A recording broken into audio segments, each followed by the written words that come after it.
All right, on the show now is Brady Bam Bam Hiestand, who's going to be fighting next on November the 19th at UFC Vegas 65 when he faces Fernie Garcia. Brady, how are you? Good. Pleasure to have you, or pleasure to be here, brother. Yeah, thank you. I appreciate you being here. And I got to start with, why have you been away for so long? The last fight obviously was the tough finale, August of 2021. So why haven't you fought sooner than now? Trust me, if it was up to me, I've been fighting 3-4 times by now. But so kind of part of my story now is I had an ACL tear. So right after the Ricky fight, I had to go in and get ACL, meniscus, MCL surgery to repair that. So this last year has been full recovery and just getting back in shape. How was that recovery? I have to imagine that was probably a grueling process. How difficult was that, and how good are you feeling now? Yeah, it was probably one of the more difficult things in my life because I've never had an injury. I've never broke a bone, never tore any ligaments, in my wrist or anything, shoulders.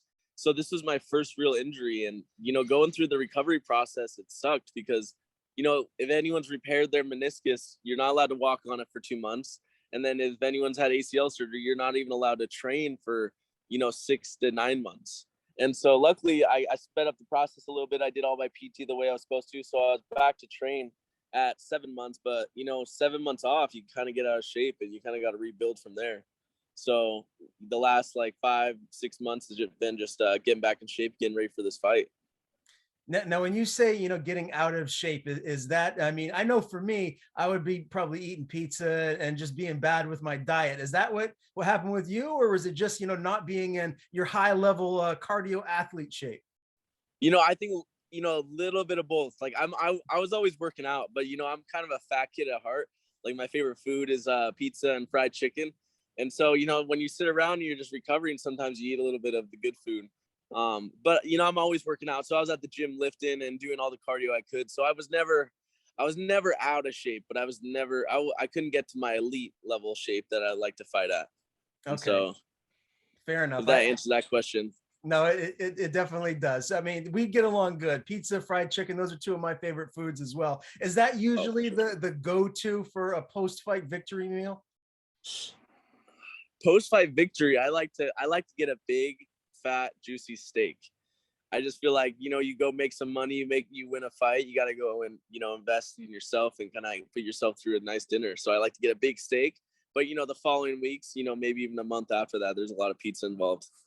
Okay, all right. Well, as far as like the nice places around where you live, is there a good go-to pizza spot? So tell me that, because everyone knows the chains, Domino's, Pizza Hut, all that. But what is the best spot in your area? So I need to know if I ever come there. Okay, so Domino's is my favorite fast food pizza. So we'll get that straight. Way better than Pizza Hut. But if you were to come to Spokane, it's kind of heartbreaking because this place shut down because it was my favorite place ever since I was a kid and everything like that. But during COVID, it shut down. But I think I got to give it some love. It was Rocky Rococo's. Well, that was the best place by far. You could go get any pizza there. They were deep dish, which is not normal for Spokane. So that was probably the best. But honestly, other than that, I just go and get Domino's. I don't Okay, really know a lot of good pizza places around Spokane other than that one. fair Ever enough. since it shut down, I'm like, fuck all you nice pizza places. I'll just stick to Domino's. Okay. Hey, man, pizza's pizza, and Domino's is legit. We could talk pizza all day, but let's transition back to fighting here. I want to talk about that fight with Ricky Turcios. Really close fight. It was a split loss. What is the major takeaways from that fight? How did you grow as a fighter from that fight with Ricky? Oh, that fight with Ricky. Well, I think it taught me a lot. It taught me a lot about, some areas of my game I needed to work on. I felt like I was in great shape for that fight and we put on a dog fight. One of the things I think I needed to go into that fight is being more dominant with my mentality, is not just go out there and know that I'm going to put on a good fight, but go out there and know I'm going to win the fight. Another thing is I went into that fight with a torn ACL. So, out from here going on, I think you guys are going to see a different version of myself, a fully recovered version of myself, not injured, both legs working. I'm going to be able to be more dynamic with my striking and, more aggressive with my wrestling, having two legs. So, and this might be a silly question, but obviously going into that fight with the injury, how did that affect you inside of the cage? Because I mean, leading up to that fight, when we saw you in the Tough House, I mean, you looked really healthy from the outside looking in. So, how were you affected in the cage against Tercios? Well, actually, I tore my ACL before I fought any of my fights on the Ultimate Fighter. So even my fight with Josh and my fight with Vincent, I was dominant, but that was still the first week of Tough. I tore my ACL because I was grappling with one of our coaches, and we were flow grappling. Just a weird freak accident. My foot got caught in the mat, and I went for a roll, and it popped. And so that was when I actually tore it. So going into the Ricky fight, it was kind of like the other fights. I just had to make sure that I was smart with my training, and leading up to it, I was just training the right way, and it was kind of something I was used to at that point. So it wasn't any different than the two other fights that you've seen. Okay. All right. Well, geez, that's good to know. It's going to be scary to see what you look like at 100%, being able to use both of your legs there. Now, as far as just the Ultimate Fighter in itself, the experience, I know you've done a zillion interviews and talked about this, but I find the show fascinating, and I just want to know from a competitor's point of view, from your point of view, how you liked it, how the whole experience is looking back on it now. I think I might be a little crazy because a lot of people talk about how they don't like it and how they were stuck in a house and all this stuff, but I actually loved it. It was fucking awesome. Being in a house with a bunch of like-minded people, like everyone in the house has the same goal, getting to the UFC. And it's hard to find even one person like that in your hometown, maybe like a handful, but to have 16 people with the same goals is super driving. It's, the energy's great. And then also, I kind of enjoyed the break from my phone and break from, my social life and stuff. It just made me really focus and, analyze my life. And they kind of made me realize that everything else in my life is, I love my family, friends, all that stuff. But besides that, fighting's the main drive in my life, and that's my main focus. And it kind of centered me and kind of made me realize that, like, I don't give a shit about any of this other stuff. I don't give a shit about going out there and partying and, trying to pick up a bunch of random hoes and all this stuff. I just want to go out there and fight and get, make my money, get out, and then live the life I want to live. And kind of that's my goal. And that's, I kind of was a lot more introspective in the house. And I think it was like a big change in my life, and I loved it. Man, that's a great answer. And I got to ask you about, Coach Volkanovski, who's the alternate now for the 155 title. Do you still keep in touch with him? Yeah. He messages me all the time. And I message him. Obviously, after all his wins, I'll congratulate him, and then he'll message me and just check in. And obviously, I have a few teammates in the UFC, like Juliana Pena and Mike Hiestand. So after all their fights, he's usually there. So we'll go out, get a few drinks with the boys, say what's up, all that stuff. So yeah, me and Volk have a really good relationship. Super inspiring dude. Do you think you'll ever be training with him again in the future? Oh, for sure. The only reason I'm not training with him now is because he lives in Australia. But if I ever get the chance, 100% I'll be training with him. All right, so give me your 155 title pick, Oliveira or Makhachev, and what would happen if Volk had to step in for either one? Who do you feel like he'd have a better matchup against? I think between Islam and Oliveira, I would probably pick Oliveira.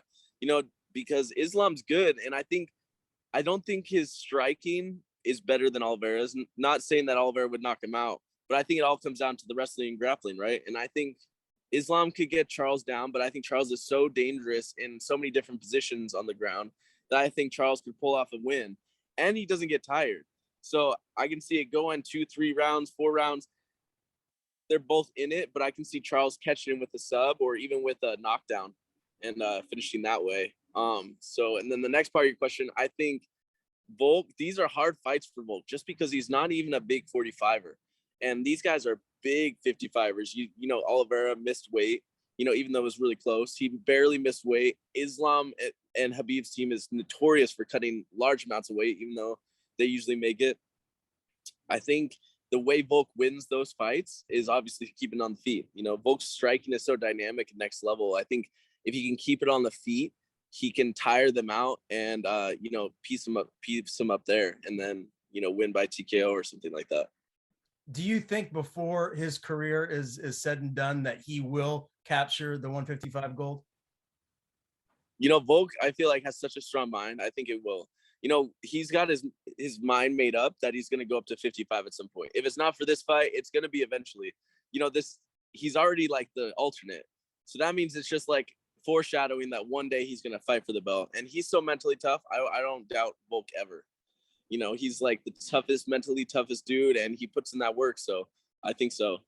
Well, we saw what happened when he got out of that crazy submission from Ortega. I mean, I would never doubt the guy. He's an absolute stud. Brady, one of the things that I really respect about you is the volunteer firefighter aspect of your life. When I was a little kid, my house burnt down, and the firehouse in my neighborhood got there in time and actually saved the house, got out our pets, and I just have the utmost respect for them. Is that something that you are continuing to do, or you plan to do when you're done fighting? For sure, yeah, dude. I'm the same way. Like, I used to look up to firefighters as a kid and all that, and what the fire department's done for me is huge, because when I was before I got in the house, I was a resident firefighter, so I lived there, and I would just volunteer on the weekends, and they would give me a place to live. I lived for rent free, had laundry, all that stuff. All I had to do was buy my food, so it gave me the opportunity to be a full-time fighter. Once I got on the show, I made money, and then I bought my own house. But yeah, I still volunteer every other weekend, for a 24-hour shift, just to give back, because it makes me. I think after I'm done fighting, I'm going to do this while I'm fighting, and then after I'm done fighting, maybe pick up a few more shifts. But yeah, I just love the camaraderie in the firehouse, and I love the people that do it. So yeah, I think firefighting is going to be with me. Well, a major tip of the cap to you there, man. I really respect that, and just wanted to touch upon that. Let's talk about camp. How has it been? How are you feeling right now? I'm feeling good. Yeah, my weight's coming down. It's coming off great. I'm not having any issues. My training's picking up. I feel like I could fight tomorrow. My cardio's on point. My coach even at one point said to me, he's like, dude, I don't know what to do with you. Like, what? I don't know where to push you now. I feel like we're ready to fight. I wish we could fight in October. You're ready to go. And I'm like, I know, but. And so right now I'm just kind of building on everything, making sure my striking is even more sharp, my grappling is even more aggressive. Strength conditioning coach Dylan Lemery, just to push new limits. Because at the UFC PI, I'm breaking records on the air bike, so might as well just push those records farther. Yeah, no doubt about it, man. Well, hey, November 19th is going to be here before you know it. UFC Vegas 65, your opponent, Fernie Garcia. He's 10-2. He had that nice win on Contender Series. And then at UFC 274, he had that UD loss to Journey Newson. What do you think about this matchup? How do you like it for yourself stylistically? How do you think this is going to go down? It seems like the UFC is feeding me some old guys. It's every guy I fought either on Tough or in the UFC with Ricky has been 8+ years older than me. So it's looking like another 31-year-old's going to add to my list with a deep record. But, all respect to Fernie. He's put in his time. He's a great boxer. He's got good wrestling. But yeah, I'm not looking past him. I know he's a great fighter. I'm just excited to add him to my resume. How do you see this fight ending? Do you believe you get him out of there, or is this going to go into the third round, maybe go to the judges? Yeah, he's never been finished, so I like to change it up. So I want to finish him. I want to get him out of there by the second, if not the third, to make a real statement out there. Because if you finish a guy that's never been finished, that means you're the next level.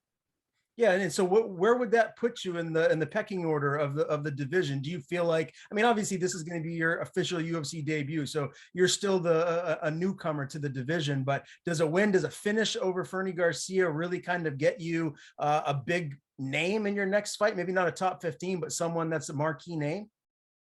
I'm not sure about that. It kind of, I guess it just has to see how I finish him, right? If I finish him in like great fashion, and it's super convincing and it's super entertaining, I'm sure I'm going to get maybe one more fight and then a top 15. I don't expect a top 2 fights, get top 15 and kind of climb from there. But, I'm here for a good time and a long time. So I'm in no rush, but I'm here to make it good while it lasts. All right, brother. Well, I can't wait for this one. Again, November the 19th, UFC Vegas 65, Brady Hiestand back in action against Fernie Garcia. Great interviewing you, man. I appreciate you being on the show. Before we do sign off, I want to give you the floor. Please tell people where they can follow you on social media. If you have anyone to thank, the floor is yours. Yeah, for sure. Follow me, Brady_Bam Bam for Instagram. Obviously, Brady Hiestand for Facebook, and then Brady Hiestand1 on Twitter. I'll be documenting my whole fight camp and fight week, so go follow me there. I appreciate the support, and I want to give a shout out to all my coaches. You know, Dylan Lemery, strength conditioning, he's the man. Rick Little, he does everything. He's our master splinter for us, and then all my training partners. You know, Mike, Julie, Sam, Austin, Ashton, Bryce, Hedda. I appreciate you guys.